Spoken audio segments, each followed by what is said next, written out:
Good morning. It's Monday, 10/5/2020. This is CIS 2400. I hope you guys are doing well. I think we are still under the pandemic, so I'll encourage you to continue observing the social distance, wearing your mask, washing your hands, and I think some things are opening up, bars are opening up, so people are going to start having a little bit more fun. Just be careful when you go out there. There are very many people who actually are not taking these things seriously. I have been to the gym and I see people walking around without wearing a mask.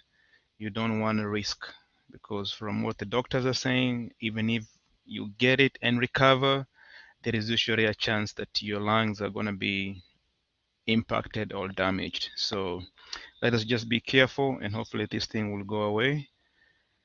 Okay, so we had the exam last week and we had actually done a review, I think a day or 2 days before that. I think it was on Monday.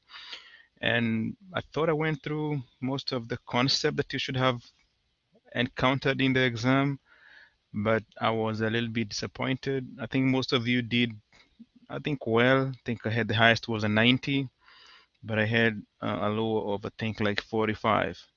So I've provided you with all the resources, the email, the office hours, and most of you are not making use of that. But there's a saying in Africa, and I've said that before, you can take a donkey or a cow to the river, but one thing you can definitely not force them to do is drink. So it's all upon you to decide where you're going to school.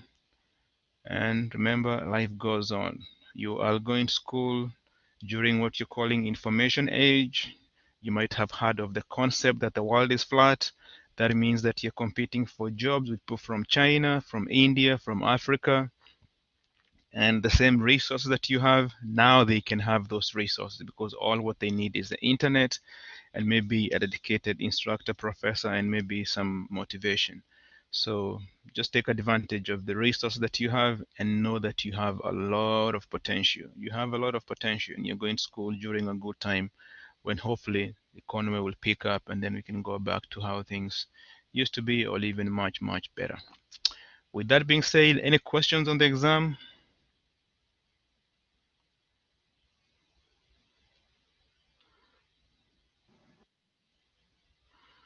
Okay, I guess that's a no.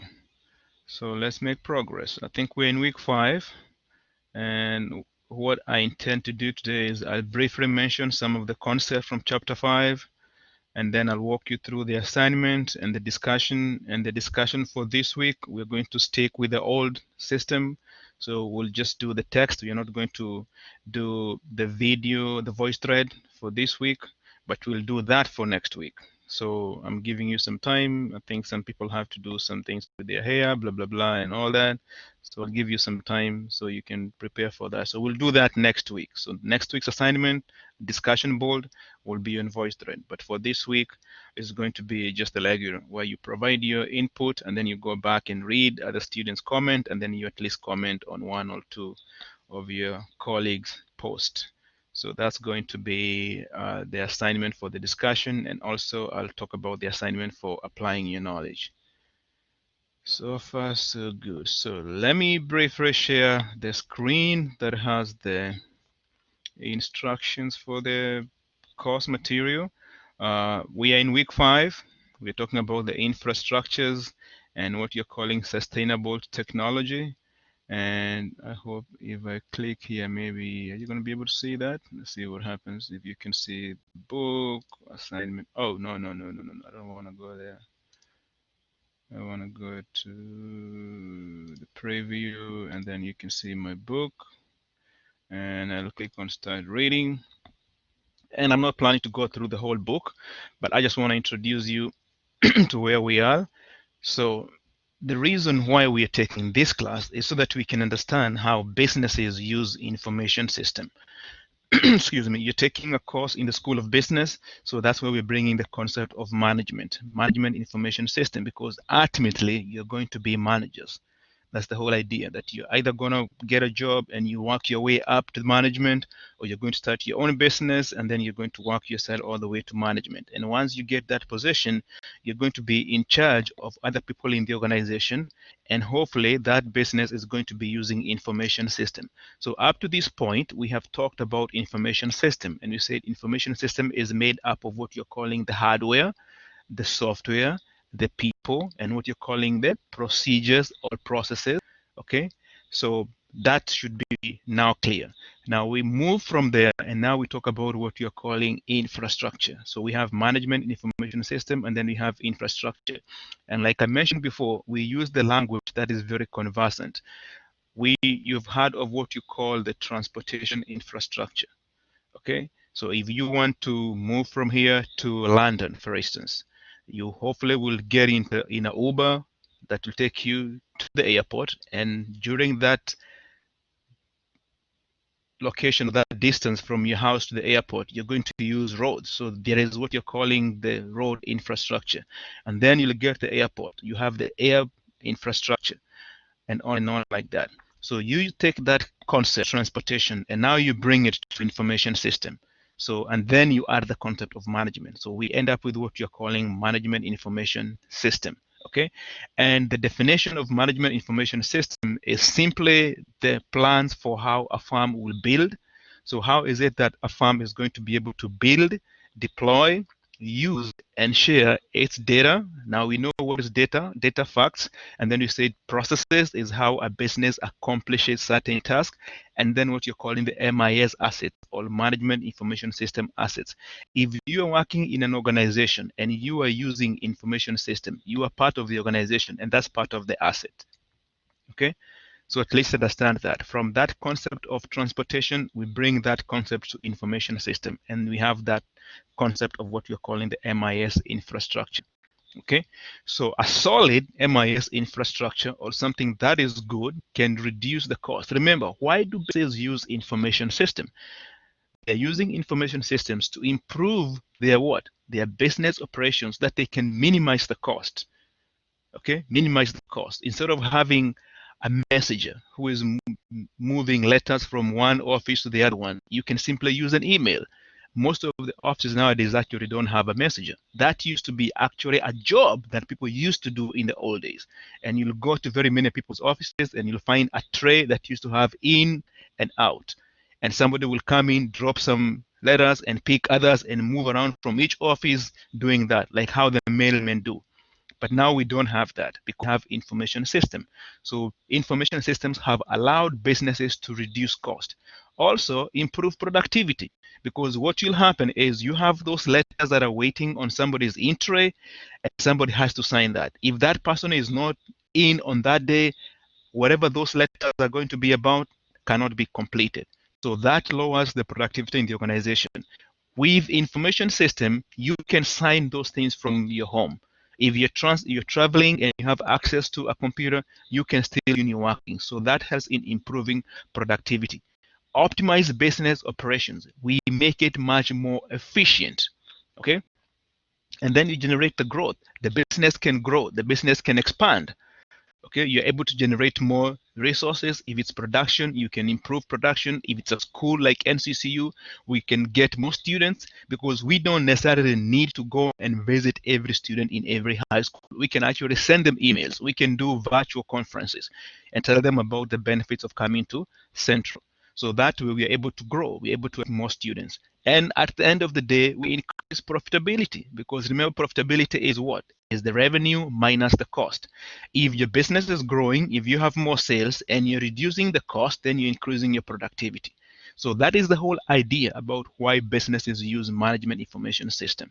Okay, is to reduce the cost, improve productivity, optimize the business operations, generate the growth, and increase product profitability. Are we together on that? Yes. Okay, very good. Now, from there, we can move to what we are calling hardware. So remember we said MIS includes all the plans a farm will use to build, deploy, use, and share data, process, and all that. But we have to understand about what hardware is. So these are the physical devices. Now, there is This appendix here, if you are not very familiar with what a hardware is, the software is, and all that, I'll encourage you to go and revisit this part here. So it's Appendix A, and it kind of gives you like a background of what hardware and software is.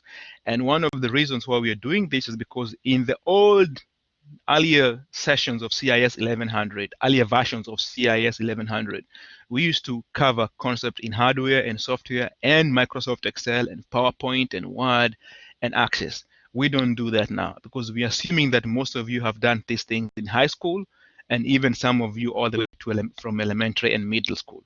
But that's not always the case. So in case you want to refresh your knowledge, you can visit this Appendix A, and it walks you through what the hardware is and gives you the relation between the hardware and software. And from this worksheet here, you can see that we have what hardware had. Remember, hardware store. When you go to Home Depot, that's a hardware store. You'll find things that you can touch in there. So that's where we're getting that from, okay? So these are the physical devices associated with the computer system, and we give you some examples of this, okay? So the hardware and the software, we have some resources that help us to connect that. We have the CPU, or what you call the brain of the computer, central processing unit, okay?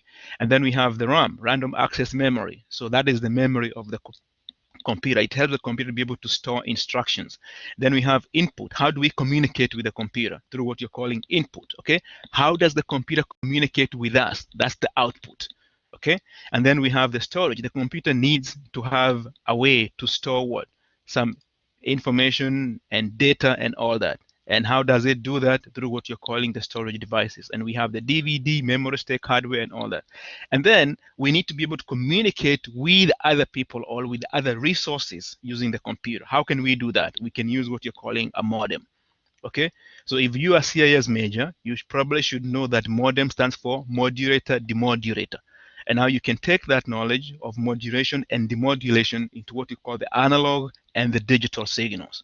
Okay, so in the old days when you're using the telecommunication channel, the signal traveling there is what you're calling what? Analog. The computers operate using what you're calling digital. That is the zeros and ones because they use electricity. Okay, so for us to be able to communicate using the telecommunication channels, we need what you're calling a modem. And most of you, if you have internet at home, you have a modem, which is actually integrated into what you're calling a router. Okay, so that's something at least you should have an idea about that. So when you go home and you're looking at your wireless access point and you're looking at your router, have an idea about what that means, okay? And then some of the connecting devices that we use is cables. So most of your computers are going to have a cable at the back, okay? So usually it's blue or yellow, and that's what you call an Ethernet cable, or you have the USB ports, okay? So those are those holes, for lack of a better word, that you have on your computer or your device where you connect like a USB drive and things like that. So that's part of the connection between the hardware and the software. Now, what is software? Computer cannot operate without the instructions. So this is the set of instructions. When somebody is doing computer programming, they're actually writing the software. They come up with those programs, with the instructions, telling a computer what to do. A computer cannot operate without it following a set of instructions. It needs to know what to do, and that's what you're calling the software. And then we have different classifications of software. We have the system software, okay, from the word system. So that's actually for controlling the computer, okay? And examples of that is what we call Windows, and then we have Macs, and we have Linux, okay? So software is usually broken down into system software and the application software. And then the system software is broken down into what you're calling operating system and the utility. So if you have some antivirus, these utility softwares are used to enhance the operation of the operating system, kind of like supporting them, okay? And then we have the application software. So the application software will help us to be able to use the computer, okay? Apply. So it's for using for productivity. When you're trying to improve productivity, we use the application software. So you have the hardware, and then you have the software. So the software actually allows the computer to communicate with its hardware. Okay, the system software allows the hardware devices to communicate. And then for the users, for us to be able to use the computers, we need the application software. And some of those application software are like word processing, which is Microsoft Word, or we have spreadsheet, which is Microsoft Excel, what you've been using, or presentation, which is Microsoft PowerPoint, and on like that. So if you might have forgotten that, this is one area I'll encourage you to revisit and at least have a look at it and have some little bit of background. Another area that I'll encourage you to visit, because we keep talking about the network, is Appendix B. So with Appendix B, it talks about the networks and telecommunication. And especially if you are a CSB major, you need to revisit this. We'll come back and talk a little bit about the networks, but we're not going to go into more depth as we are doing it in this appendix. Okay, so we talk about what is local area network, wide area network, metropolitan area network, and these are different types of how computers are connected. So if you have like a bank which has different branches in the state, those branches need to be connected with maybe another branch that is the headquarter. So the way they make those connections, if it's in a local region in one county, they might be using wide area network.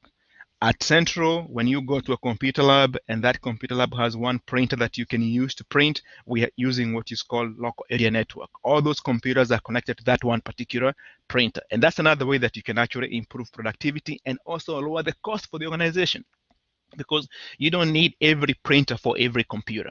You have 20 computers and they can all share one printer. That helps to reduce the cost. So we have these networks actually are very important in helping the business to meet their objectives. So briefly go through this. You don't have to go into more details about the different types of connections if you're not a CSB major, but if you are, you need to understand this because you'll find this in other classes or even when you go for a job interview. So review this at your free time. If you need any input, let me know. I'm here and on like that. Any questions so far?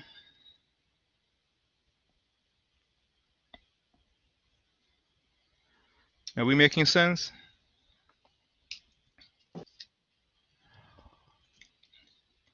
Yes. Okay, so that's where we are. Appendix A, Appendix B, MIS infrastructure. So this is why we are saying we use this, and we are saying it's to support the operations.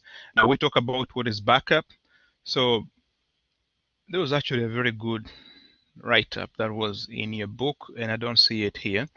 But basically what they are saying is you are an MIS, you're taking this class, you might not be an information system major, maybe you're in accounting, maybe you're in finance, maybe you're in tourism, hotel management, business administration.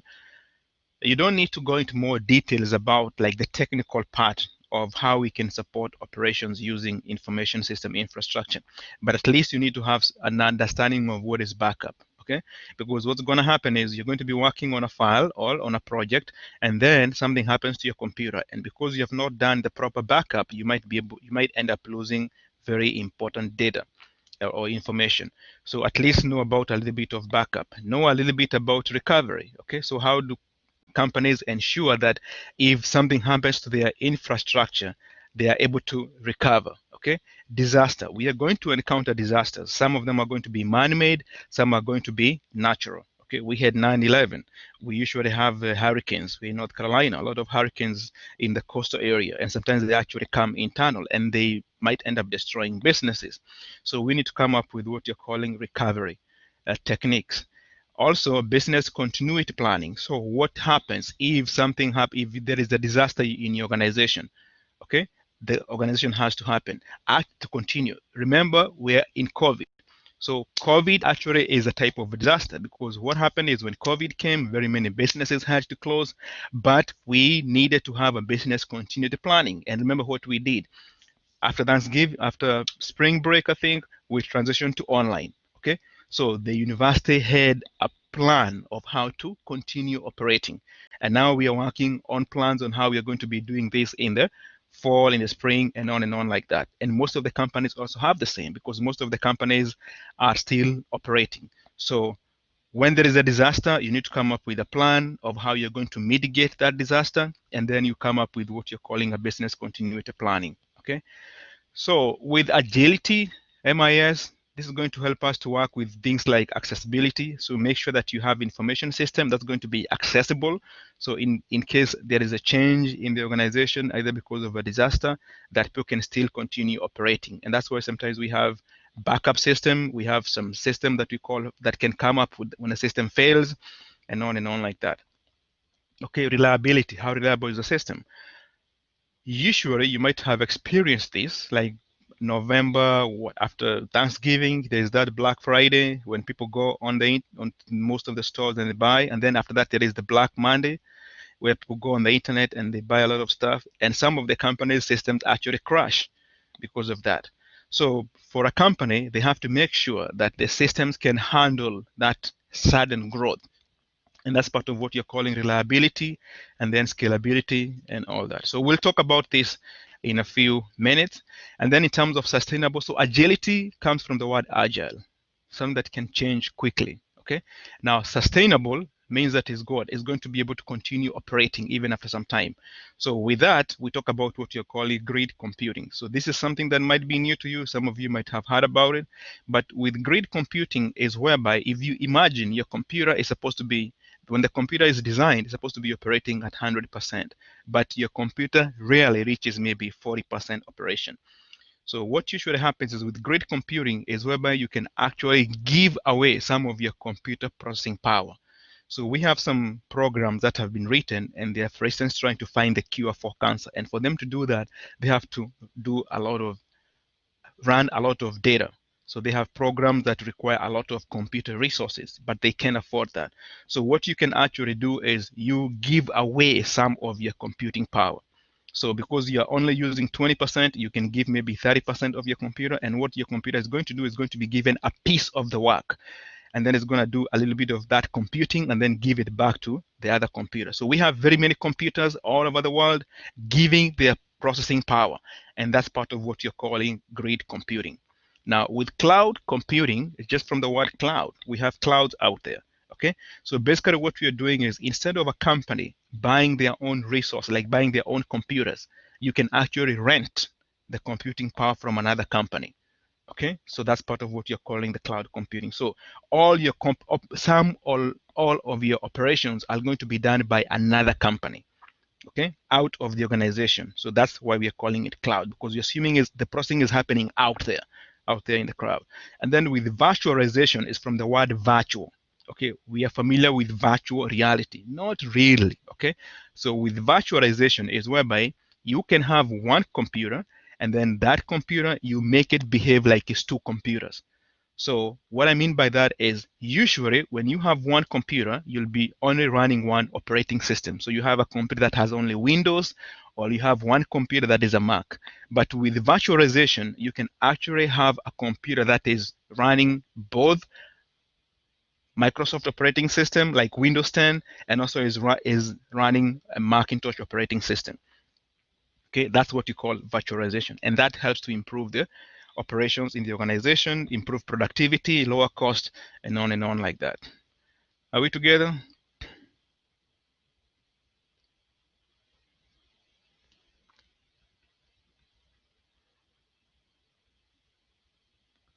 It's a lot of quietness, a lot of silence. I don't know what that means.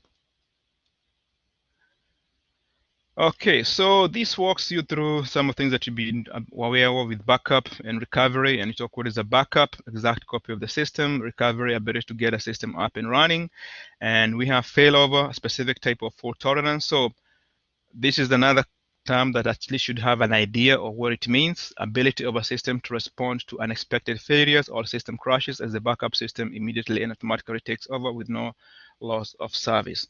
So basically what we are saying is you have a system and that system is attacked, but the system does not fail. It is able to continue operating. It can tolerate that fault, whatever is happening to it.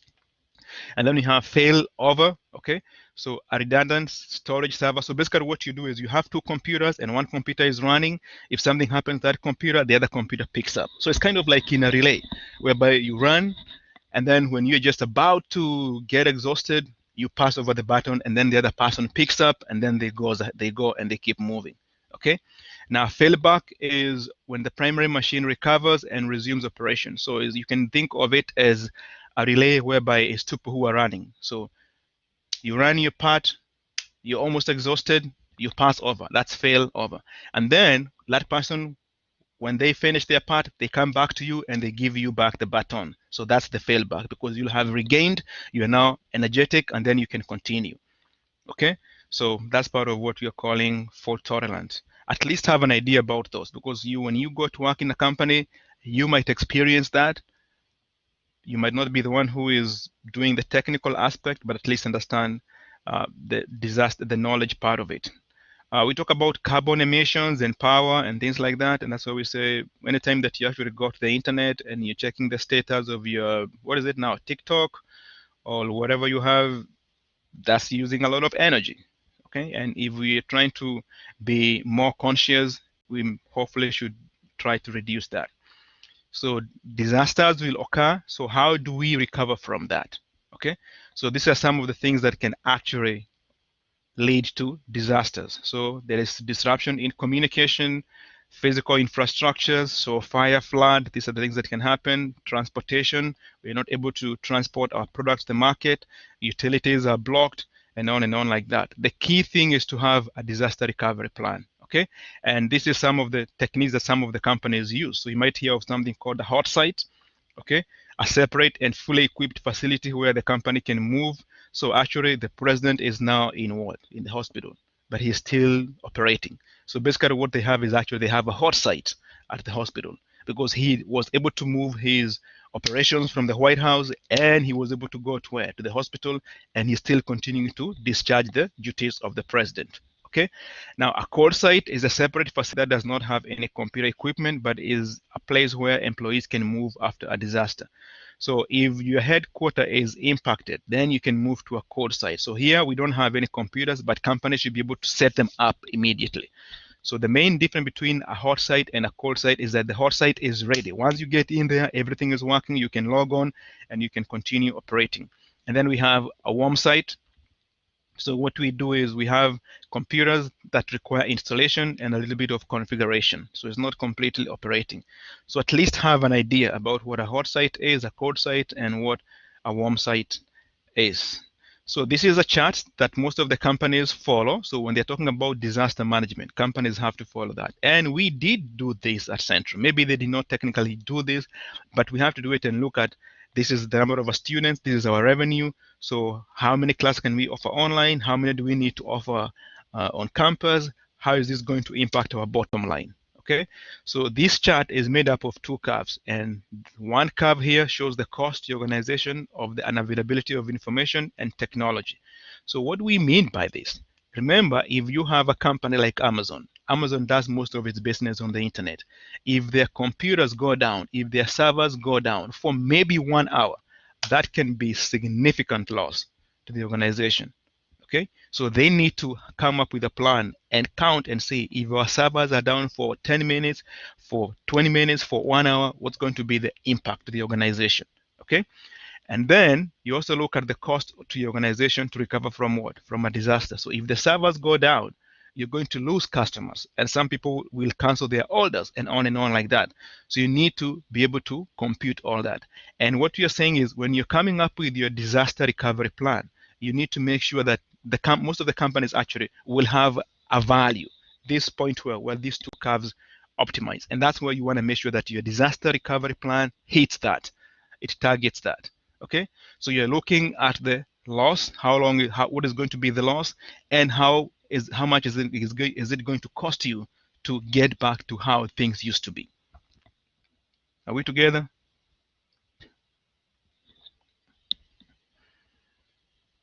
Yes. Any questions? No questions. Taylor?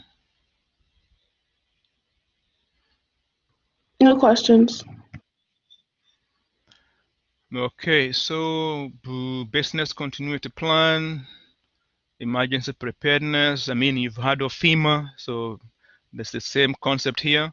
And you need to be doing business continuity planning. So you need to be able to identify the employees who can come to work. Like at Central, they say anytime that there is a snowstorm and you see schools closing, they always say this number of employees or this group of employees need to go to work. Okay, that's part of what you're calling business continuity plan. Okay, because those are the ones who are required for the essential services to continue operating. They say the roads are closed, and sometimes the police will be on the road, but they say you have to be, for instance, an emergency worker or a critical care worker or something like that. So that's part of what you're calling the business continuity planning. You don't need to come up with one now, but if you continue with your studies and you're doing something that's called risk management, you might be involved in generating that. Okay, and these are some of the strategy, like for instance, work from home. Okay, ensure that staff have broadband and internet access at home.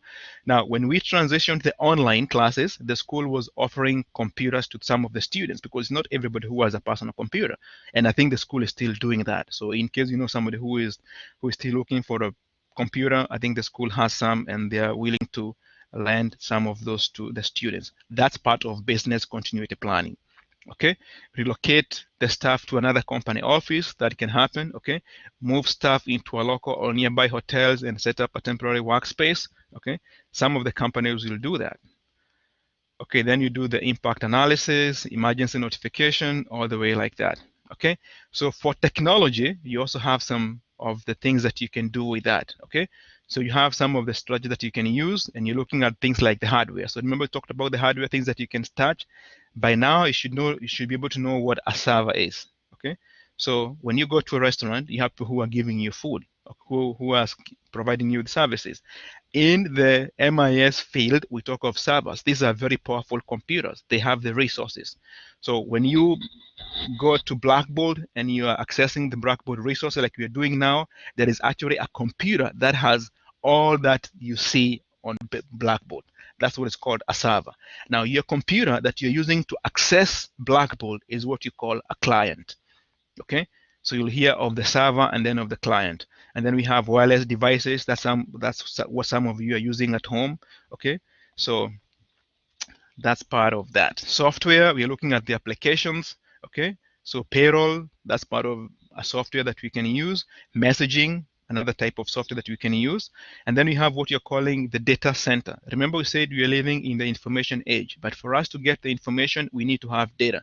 There are very many devices out there that are generating a lot of data. You might have that thing at home, it's called Siri, that is always doing things for you, but that device is also collecting some data. You might have a fridge that is smart, it is collecting some data. You might have some devices in your car that is collecting the data. Anytime that you're on a GPS in your car, you're using your phone, they are collecting the data. So we have a lot of data out there. And all this data is usually stored in a data center. Okay, so this data center are actually huge. There's like a football field that just made up of these big computers, and they are storing a lot of data.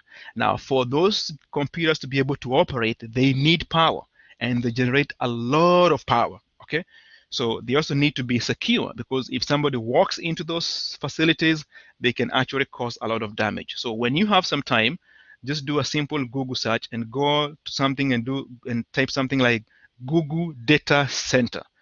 Okay, Google Data Center, and I think they might have some in South Carolina. Okay, because South Carolina has like a lot of land, so, and also they are very good with taxes, I think. So they give some of these companies tax breaks and things like that. So you find that they have computers that occupy 2, 3, 4 football fields. That's what you're calling data centers. And then we have networking, of course. For us to be able to operate in the network and meet the business objectives, we need to have networking resources. So this can be either wireless, we can be using fiber optics. Google is doing a lot of fiber nowadays. And then you also have cable, okay? So Time Warner, they are still doing cable and on like that. Any questions?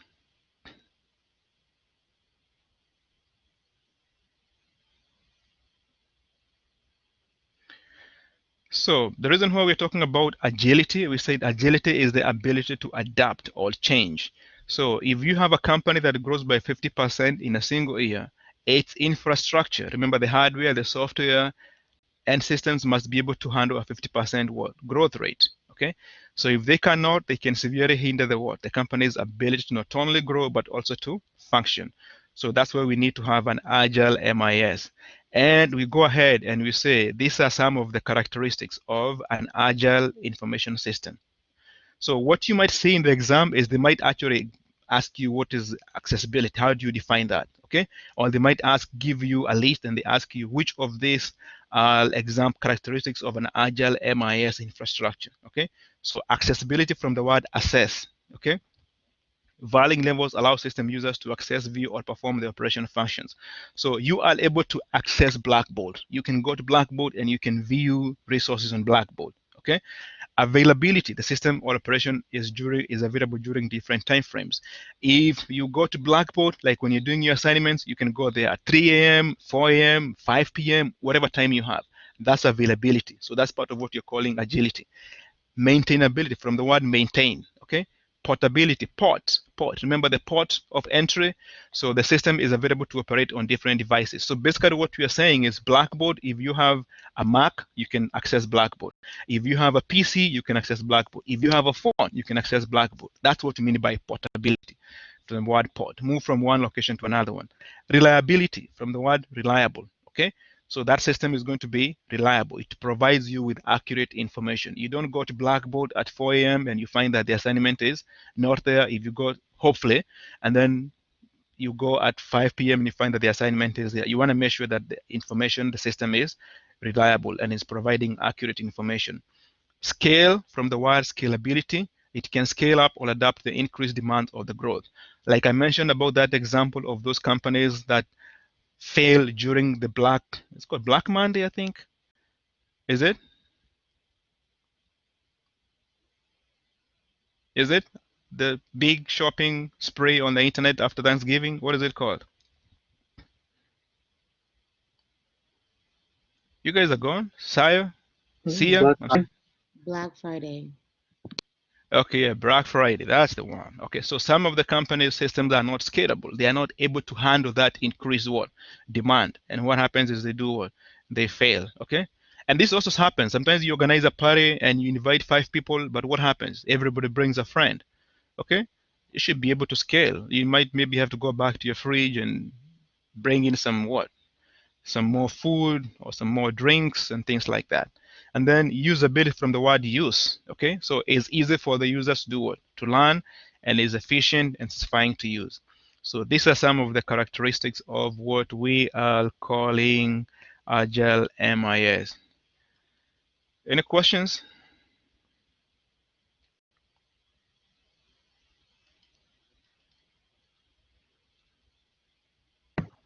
No questions.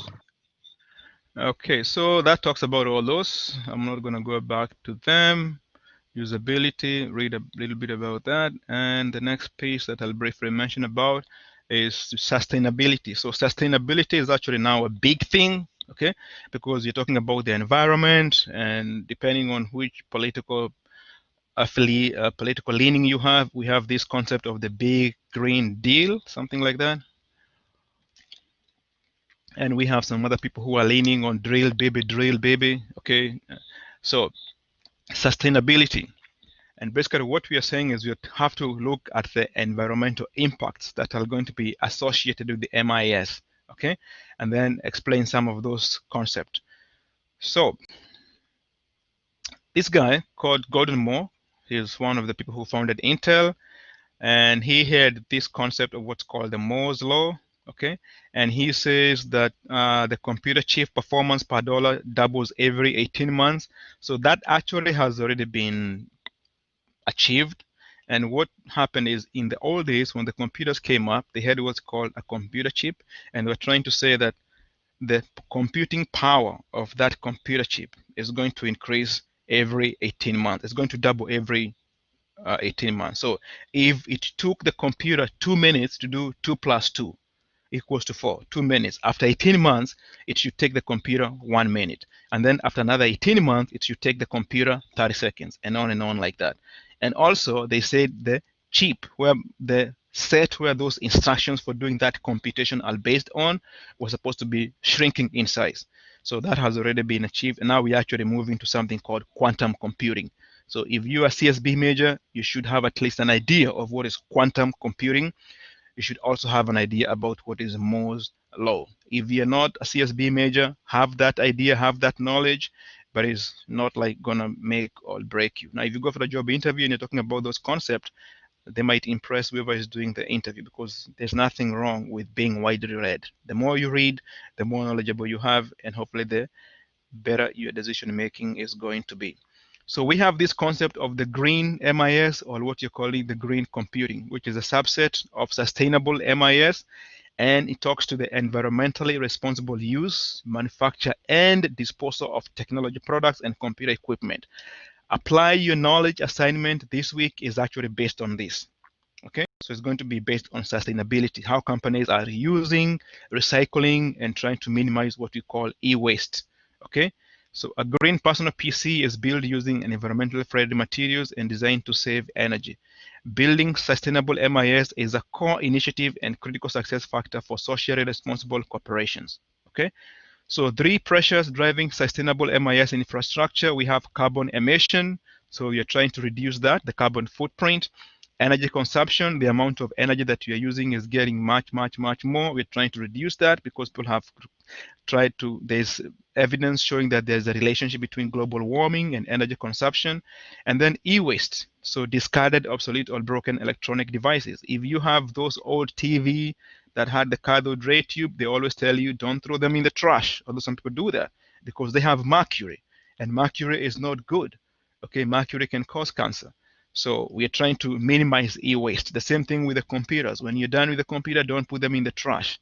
So some of the companies have come up with strategies, and that's going to be part of your assignment for this week, to come up with ideas or Google and find some information about what companies are doing. So that's the whole idea about what you're calling sustainability. Okay. So Amazon came up with this concept. They provide the Amazon Web Services. Okay.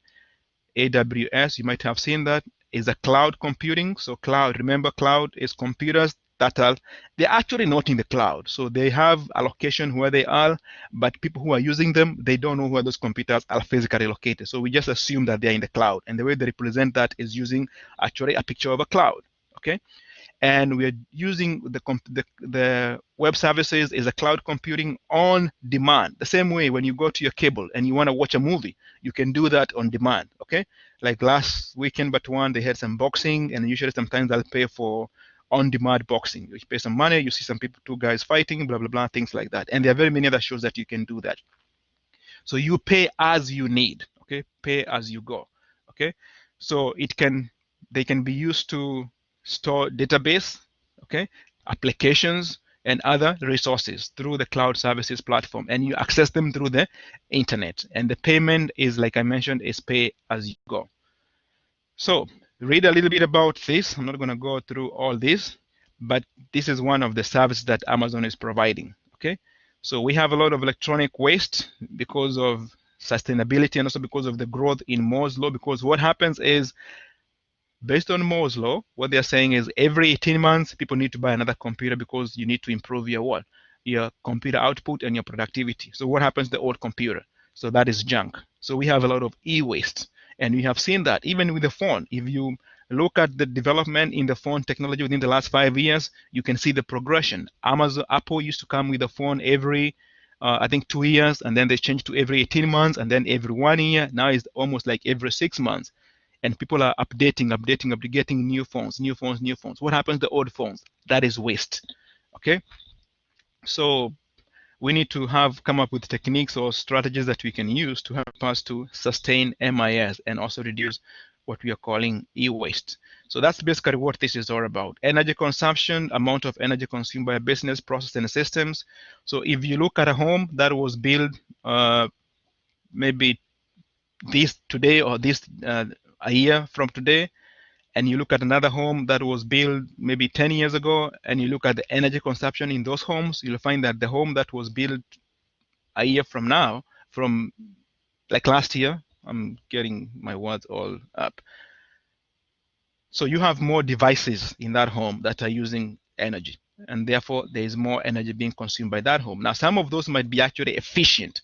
So in totality, they might actually be using less energy compared with maybe a home that was built 10 years ago. But we are seeing a lot of energy consumption by most of the devices, and that is leading to carbon emission. Okay, because if you remember, we have a lot of energy producing companies that are driven by coal and coal releases a lot of carbon into the environment. We actually have a lot of ash farms in North Carolina, okay, from I think Duke Energy and all those companies, and some places actually have been say they are contaminating the drinking water, and on like that. Okay, so read a little bit about that. And we talked about the grid computing, collection of computers often geographically dispersed that are coordinated to solve a common problem. We talk about virtualization, and I think they give you some examples here of what is grid computing. And yeah, so you have user A, user B, virtual, software application. And basically what you do is you give a piece of your computer to help solve a complex problem. Okay, grid computing network, and on like that. So this is an example of how actually they were able to produce this. One of my favorite movies actually. I like it, Shrek and the Donkey and Fiona and on like that. Yeah, I think they did a very good job. Especially the first one and the second, I think they are very good. The third one, not sure. Anyhow, virtualized computing. So this is traditional how the computers used to. You have an application like Microsoft Word, and then you have an operating system like Microsoft Windows 10, and then you have a server or a computer, and you can only run them on one computer. With virtualization is you have the server or the computer, and then you have the operating system, and then this operating system allows you to have more than one application. And they have actually even gone further. You can have two operating systems running on one computer, and each operating system is supporting different applications. Okay, so this can be Word, Excel, Access, PowerPoint, and on like that. In the old days, we only used to have only one application, especially in the DOS, disk operating system. So if you're CSB major, at least have an idea about that. Okay, so this is an example of a Mac. So the computer is a Mac, but you can see it has Windows operating system and it has the Mac, and you're able to switch. It's like somebody who can speak more than one language. See ya? So you're actually virtualized. Okay, so it talks about the storage, the network, the server, system virtualization, all the way like that. Any questions? No. Okay, so we talk about a little bit of cloud computing. So read a little bit about cloud computing. And like I mentioned before, you can see this is somebody who is trying to access the resources. With Facebook, actually is using the same as cloud computing. The concept of Facebook is actually cloud computing because they have their server and they store all those files and those resources, and people have to access them through their computer. Okay, Amazon, Windows Live, Gmail, all these are examples of what you're calling cloud computing. Okay, so they have servers that you can access from anywhere in the world. So e-waste, so this talks about how we can try to minimize e-waste and some of the companies and what they're doing. So with that said, I'm going to stop there. And you can read this. And if you have any question, let me know. Now, if you are a CSB major, you need to be aware of especially this utility computing and cloud services. So infrastructure is offers computer hardware, networking equipment on a pay-per-use basis. So basically what you're saying is if a company gets, instead of the computer company buying their own hardware and software and all that, all what they do is they can buy computers, but they're kind of like dummy terminals, and then you're able to access the resources from another company. Okay, so some of those companies that do that is Amazon, we have VMware, and then we have Google Cloud Storage. So remember, in the old days, companies used to have their own servers. So you'll have the server and then the email, and everything is running in the company. So the emails system connecting the organization, there's a server in the organization that is managing those emails. Nowadays, we don't do that. We have Gmail. So when you have Gmail, all what you need is a computer. So some companies do that. So we have what you're calling infrastructure as a service, and then we have software as a service. Okay. So Hotmail, if you have Hotmail, that's software that you're using. Gmail also is part of software as a service. And then we have platform. If you are a developer and you're developing computer programs, you don't have to buy the program for doing that. You can actually access those from another company. So that's part of what you're calling platform as a service. So if you're a CSB major, this is something that you have to know. Okay. If you are not a CSB major, at least have an idea because your company might be implementing this. You might be in the management, and the CEO, CIO comes and says, we don't want to be buying computers, we don't want to be maintaining servers, we are going to be using other companies to help us with these services. And usually most of the companies, when they are retrenching, when they are trying to see how they can improve their business processes, these are some of the techniques that they use. Okay, because this is going to, if a company was running everything in-house and they decide to use either infrastructure or a service, software as a service, they are definitely going to reduce their workforce. Okay, and that's another way in which a company can save money. I mean, it's unfortunate by firing people or making people redundant. Okay, so read a little bit about that, and they give you some of the examples, and that should be it. Any questions?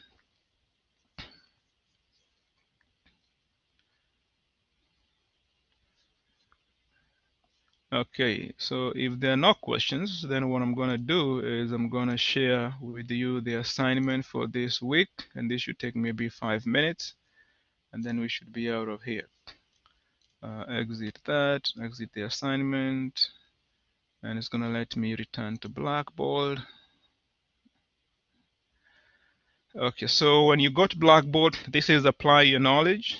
Okay, so you have 3 files here, eWaste, doc, PDF, and then there is a template. And then under the discussion, there's another file here. And this, if you open this file, it takes you to the section in your book where the assignment is picked from. So you probably won't be able to see that. I have to share that with you, and I don't even, okay, so that's 4040. So give me 1 minute.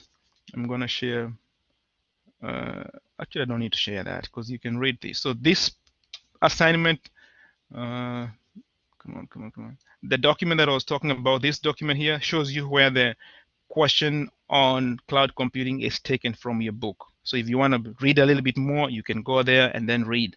And then what you'll do is you identify the benefits and challenges of cloud computing. So give me 2 benefits and maybe 2 challenges of cloud computing, and be more specific. Okay, I think I'm going to change this prompt once the class is over and include some information that give me 2 benefits and 2 challenges, and be more specific. Okay, and then when you're commenting on your friend's post, be more substantive. I've said over and over, don't say I agree with what you're saying, or oh, you actually gave a very good description of the concept. That's not helping move the discussion forward. So be a little bit more explorative, is it? Something like that. Anyhow, been talking too much. Okay, so applying your knowledge. We are not doing Excel this week. Is a question on e-waste, and I'm going to share this so you can see what I'm trying to show you here. So the same way, there is a document that shows you where the assignment was taken from your book, in case you want to read and have more details. But this document, the template, is the one I want to share with you. Make use of this because this helps you, kind of gives you like structure of how you're going to be sharing this assignment. And I'm sharing an application window, and it looks like a table. Make use of this template, share that, and we should be done in less than 2 minutes. So can you see that document? Yes. Yes. Okay, so use this template and make use of this template to answer the project 7 questions. Make a list of how the popular technology manufacturers are already trying to reduce e-waste. Please do not repeat the example provided in the book. So your book talks about some companies. They say like Apple, when you upgrade your computer, sometimes they'll give you some discount based on the phone that you're upgrading to. So that's another way in which the company is trying to minimize e-waste, because basically if they don't take that computer, that phone, you probably will end up trashing it, and that's contributing to what you're calling e-waste. If you go to some of the stores like Best Buy, sometimes they have like a box on the entrance, and they say you can put in your old devices in there. That's the way in which they're trying to reduce e-waste. So you're going to give me a set of companies, and don't repeat those examples. So you have company 1, company 2, company 3, company 4, and then you explain here how they're trying to do that. Okay. So like I said, if it's Best Buy, how do they try to minimize that? Okay. And if it's Home Depot, how do they try to minimize that? Okay, and then would starting a company that help people locate, use computers or other technologies for reuse be a worthwhile feature? So you explain to me here, okay, and then you tell me why or why not. If you say that's not a good business, and you tell me why you say that it's not a good business, then tell me why is that not a good business and give me a reason. Okay, and then that question is create a list of new alternatives any company could adopt to reuse, recycle, and reduce e-waste. Okay, so you have a company, and I'm using a company and organization because you can use, like, for instance, NCCU. Okay, so what is the new alternative that we are doing, and then indicate if the alternative is, if the alternative helps with reuse, so you just say reuse or recycle, reduce waste, or if both. So if you tell me NCCU is trying to reduce the number of papers that students print, okay, so that's a way of trying to reduce what? Global carbon footprint, or maybe save some trees. And then is that for recycling? Is that for reusing? Is that for reducing e-waste? Okay, and on like that. Does it make sense? What is expected of you? Yeah. Okay, so all what you have to do is you download this and then do your research and then populate this and then upload it. So I'll be able to see exactly what you did, and that at least gives you some structure. So that is where we are. Any questions? No. No. Okay. Okay, I applaud your participation, and I know this sometimes is not easy for you to listen to somebody just yapping for a whole hour, but I'm glad you're here, and hopefully you're learning something. So I'm going to stop recording this just in case somebody has any general questions.